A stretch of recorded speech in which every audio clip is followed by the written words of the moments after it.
عرض مغري من النصر السعودي لضم مودريتش.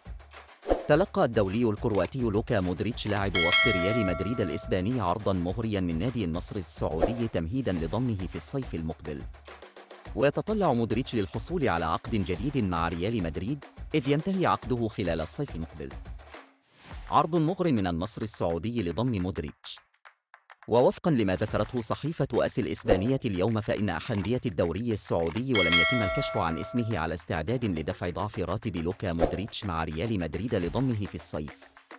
وأضافت الصحيفة الإسبانية أن النادي السعودي عرض على مودريتش 25 مليون يورو في الموسم وبعقد لعامين بقيمة 50 مليون يورو صافي بعد الضرائب.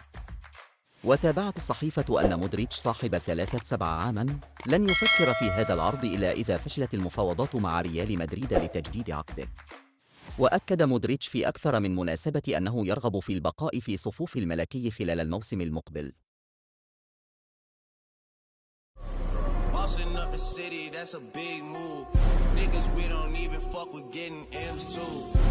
Just know we could cut that off again too.